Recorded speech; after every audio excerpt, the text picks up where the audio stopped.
जो मेवाड़ धरा पर युगों युगों इनका, मुझे थोड़ी सी चेतना चाहिए, बाकी ताली वाली कैसे बजवाई जाती है मैं भी थोड़ी देर में तय कर दूंगा। मेवाड़ धरा पर युगों युगों इनका एहसान रहेगा, अमर धरा पर झाला माना का बलिदान रहेगा। युग बदले इतिहास भले ही करवट कितनी ले ले, जब तक राणा का नाम रहेगा राजस्थान रहेगा। जब तक राणा का, मुझे थोड़ी और तालियां चाहिए, जब तक राणा का नाम रहेगा राजस्थान रहेगा।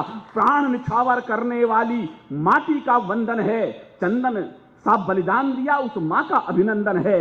और खून गिरा जिस पर राणा का या चेतक घोड़े का, हल्दी घाटी को छू लो तो कण कण ही चंदन है, हल्दी घाटी को छू लो तो। मुझे अफसोस है कि आपकी तालियां कमजोर हैं, लेकिन मैं कोशिश कर रहा हूं। आदरणीय सरिता जी ने अपने क्रम से बात कही है, चांदनी की बातें भी हुई हैं, सूर्य की बातें भी हुई हैं, नदी की बातें भी हुई हैं। मैंने तो तलवारों की खनखनाहट में अपनी आंखें खोली हैं, लोरियां भी सुनी तो तलवार की खनखनाहटों में सुनी है, इसलिए वो सब कह नहीं पाया। मेरे विवशताओं का कारण समझ लीजिएगा। अगर पौरुष महकती शाम के अधीन हो जाए, मैं दावा कर रहा हूं, इस बार आप अपनी हथेलियां रोक करके दिखाइएगा। अगर पौरुष महकती शाम के अधीन हो जाए, तुम ही बोलो कि रण में बाजुओं को कौन तोलेगा। अगर हम भी जुल्फ चुंबन की भाषा बोलने लग जाएं, कहो फिर आग की भाषा को आखिर कौन बोलेगा। कहो फिर आग की भाषा को आखिर कौन बोलेगा। कहो फिर आग की भाषा। था बहुत पानी मगर तलवार पर सब चढ़ गया है। बाकी लोग सुने, था बहुत पानी मगर तलवार पर सब चढ़ गया है। इसलिए राजस्थान रेगिस्तान बनकर रह गया है, इसलिए राजस्थान रेगिस्तान बनकर रह गया है। चिंगारी के पास रहें तो शोले और भड़कते हैं। हमारे बहुत सारे लोग कहते हैं इतना खून खच्चर क्यों। जैसलमेर बाड़मेर सीमाएं बड़ी निकट हैं, थोड़ा सा कारण सुन लीजिएगा।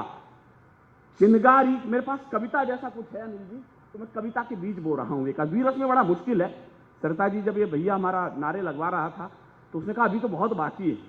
तो मैंने वीपी सिंह जी की तरफ देखा, मैं कहा हो सकता है वीपी सिंह जी आजकल नारे लगवाने लग गए, तो मुझे तो अभ्यास नहीं है सबका, लेकिन वीपी सिंह जी से काम करते नहीं। लेकिन सरिता जी का शक निवारण दूर कर रहा हूं कि अभी कम से कम कलम इतनी पंगु नहीं हुई है हमारी कि हम नारों के बलबूते पर तालियां बजवाना शुरू कर दें। वो कुछ और होंगे। चिंगारी के पास रहें तो शोले और भड़कते हैं। यदि कविता हो तो ताली बजाएं, वरना खामोश रहिएगा।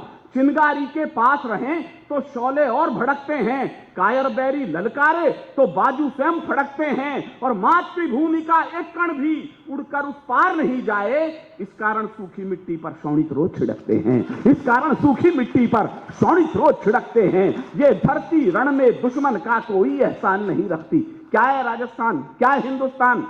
सीकर से मेरे बहुत आत्मीय मित्र एडीजे धर्मराज जी बैठे, रेतीले टीले बहुत हैं वहां पर। मैं कई बार कहता हूं राजस्थान में और बाहर के बड़े शहरों में अंतर क्या है। यदि आपको लगे कि राजस्थान ठीक ठीक बोल रहा है तो जरा मेरे उत्तर पर आपकी मोहर चाहिए तालियों की। चले जाइएगा दिल्ली बंबई बड़े शहरों में, सुबह 5:30 बजे आपको सफेद कुत्तों की चैन पकड़े हुए घूमती हुई लड़कियां दिखाई देंगी। चले जाइएगा चूरू झुंझुनू सीकर में, सुबह सुबह आपको सेना के लिए कसरत करते हुए जवान सड़कों पर दिखाई देंगे। बस यही है राजस्थान। ये धरती रण में दुश्मन का कोई एहसान नहीं रखती। मुझे अच्छा लगा आपका बल उठा थोड़ा सा। ये धरती रण में दुश्मन सर्वाधिक बेटे दिए करगिल में हमारे, तो मेरा कहने का हक बनता है ये धरती रण में दुश्मन का कोई एहसान नहीं रखती। जुगनू की जोड़ी झुक जाए ऐसे दिन मान नहीं रखती। और सीमा पर दुश्मन की जाकर, मैं मां के चरणों में लाइन दे रहा हूं, सीमा पर दुश्मन की जाकर जो मां का दूध लजा आए, भारत मां ऐसी कोई भी कायर संतान नहीं रखती। भारत मां ऐसी कोई भी कायर संतान नहीं रखती। भारत मां ऐसी कोई भी कायर संतान नहीं रखती। हम प्राण हथेली पर लेकर दिल में एहसास लिए बैठे। वीपी सिंह जी और सरिता जी बैठी हैं तो कविता की जमानत यहां बैठी है। मेरी भाषा क्या होनी चाहिए माइक पर, मैं अपने प्रमाण पत्र प्रस्तुत कर रहा हूं। हम प्राण हथेली पर और सेना में रहे बॉस तो जरा सेना वाले लोग क्या पढ़ते हैं, मैं जरा 2 पंक्ति आदरणीय वीपी सिंह जी का विजिटिंग कार्ड दिखा रहा हूं कि उसके बाद वो क्या पढ़ेंगे, उनका तेवर क्या है। मैं यदि वीर रस के किसी एक कवि से सर्वाधिक प्रभावित हूं तो वो आदरणीय वीपी सिंह जी है। उन्होंने मेरी पुस्तक की भूमिका लिखी है, वरना और बहुत से लोग हो सकते थे। हम प्राण हथेली पर लेकर दिल में एहसास लिए बैठे। अब पंक्ति समझ लें, मैं नहीं पढ़ रहा हूं, वीपी सिंह जी पढ़ रहे हैं। तो ताली यदि कम बजी तो वीपी सिंह जी के लिए बजेंगी, मैं तो बजवाई दूंगा। हम प्राण हथेली पर लेकर दिल में एहसास लिए बैठे, दुश्मन के स्वागत की खातिर कुछ तोहफे खास लिए बैठे, बढ़ चले मृत्यु के परवाने। मुझे अखर जाएंगे यदि लाइन आप तक ना पहुंची तो। बढ़ चले मृत्यु के परवाने, जीने की है परवाह किसे, जीवन जीने की खातिर हम मृत्यु की प्यास लिए बैठे। जीवन जीने की खातिर हम मृत्यु की प्यास लिए बैठे। जीवन जीने की खातिर हम मृत्यु की प्यास लिए बैठे। जीवन जीने की खातिर हम मृत्यु की प्यास लिखे बैठे। अनिल जी, साड़ी नहीं पहनी मैंने, बाकी आप ताली तो मेरे लिए बजा ही सकते हो भाई। ये थोड़ी सरिता जी के ऊपर ही ताली बजाओगे, मेरे लिए बजा लो, मैं जैकेट पहनूं भाई, इतना ही फर्क हो रहा है क्या।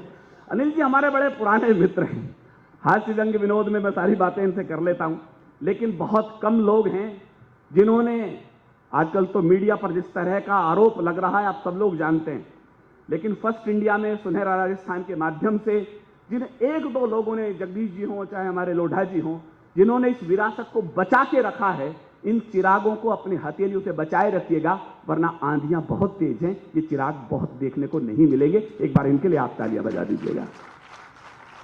एक लाइन और सुन ले, मेरा मन है, उसके बाद मैं एक कविता विशेष जो आज के अवसर पर मैंने कही है वो मैं कह दूंगा।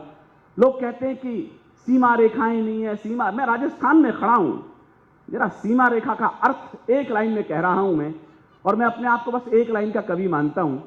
काश ऐसी एक लाइन और जिस दिन लिख लूंगा उस दिन अपने आप को कवि कहने का भ्रम भी पाल लूंगा। सीमा नहीं खिंचा करती हैं कागज बिछी लकीरों से। राजस्थान वालों, जरा मजबूती के साथ मेरा साथ देना, मैं राजस्थान बोल रहा हूं, मैं राणा प्रताप के वंशधर की वंशावलियां गा रहा हूं। सीमा नहीं खिंचा करती हैं कागज बिछी लकीरों से, ये घटती बढ़ती रहती हैं वीरों की शमशीरों से। ये घटती बढ़ती रहती हैं वीरों की शमशीरों से। ये घटती बढ़ती रहती हैं वीरों की शमशीरों से। एक कविता सुन लीजिए जिसके लिए मुझे आज आदेशित किया गया है। यह कविता राणा प्रताप जी के वंशावली के पृष्ठों से मैंने उठाई है। उस समय राणा अमर सिंह जो इनके बेटे थे, उनका शासन था उदयपुर में। यह सत्य घटना है राजस्थान की।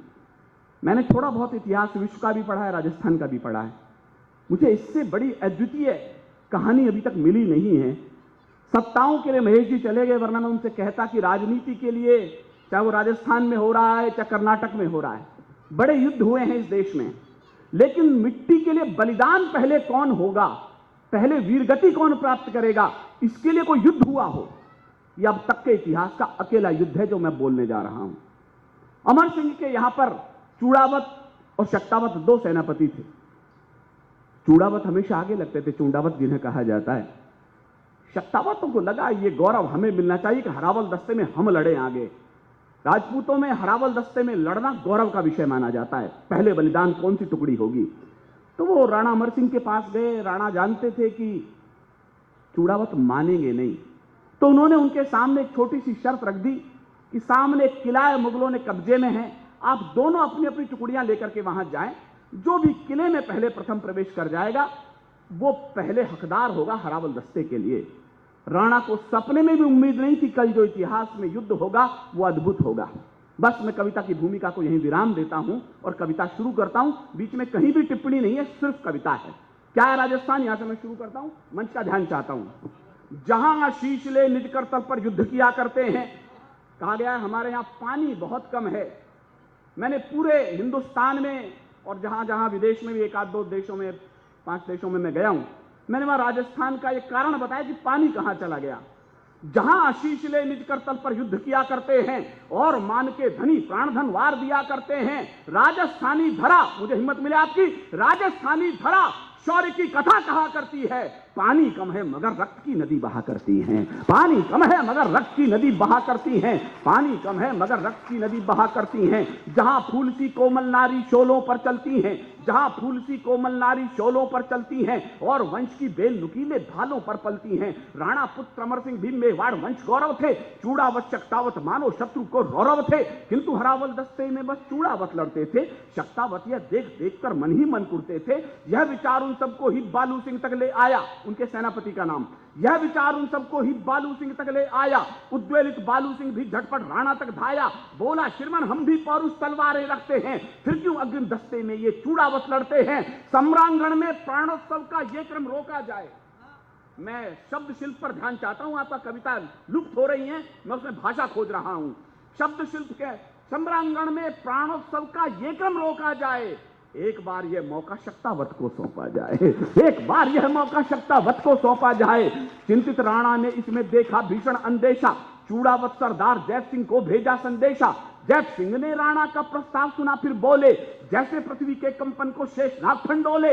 बोले श्रीमन आखिर तुमको क्यों आभास हुआ है, क्या चूड़ावत तलवारों से उठ विश्वास गया है? आप कहें तो बैरी दल से धरा पाट के रख दूं, एक लिंग की कसम चरण में शीश काट के रख दूं। शक्तावत प्रस्तावों ने सच हमको क्रुद्ध किया है, भूल गए घायल कबंध ने पहरों युद्ध किया है। भूल गए घायल कबंध ने पहरों युद्ध किया है, भूल गए घायल कबंध ने पहरों युद्ध किया है। राणा के सब क्रोधित जैत सिंह आंखों में भर अंगार रहा था, क्रोधित जैत सिंह आंखों में भर अंगार रहा था।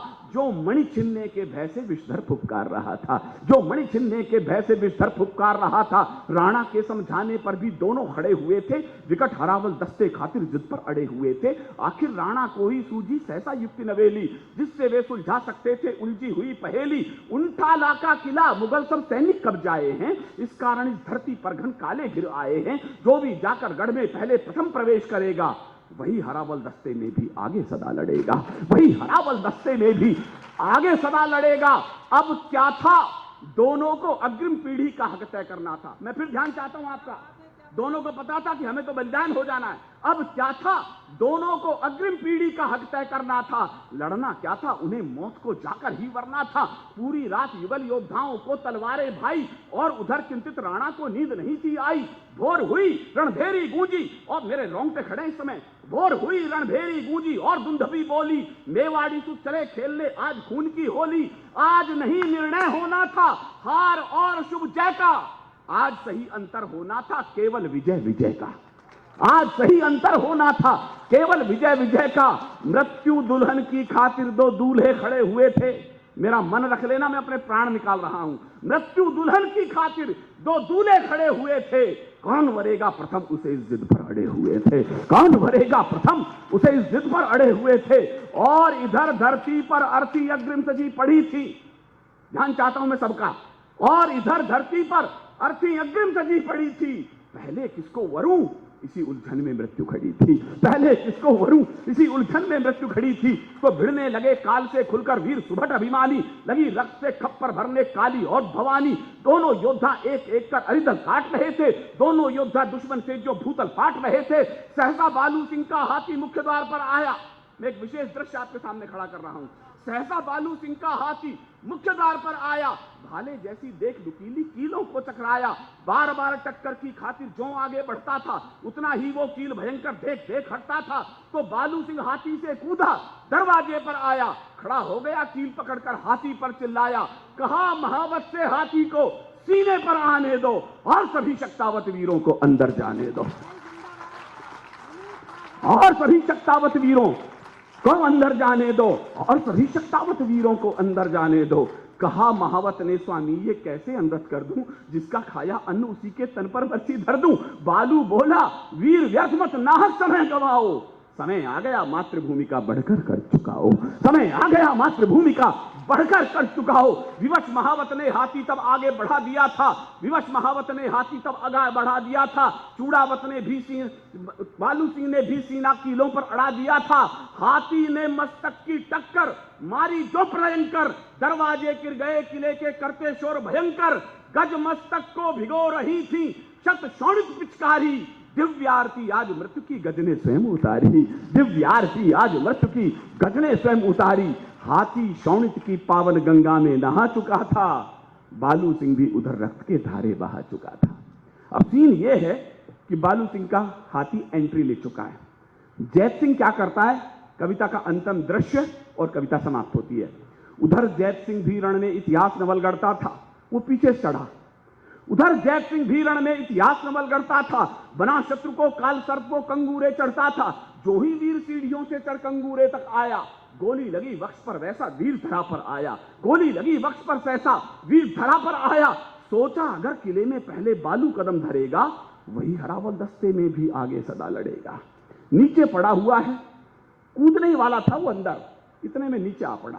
कहला अब तो बालू सिंह का हाथी गया अंदर, लेकिन वीर वो नहीं है जो मृत्यु के दरवाजे पर अपनी सांसें तोड़ दे।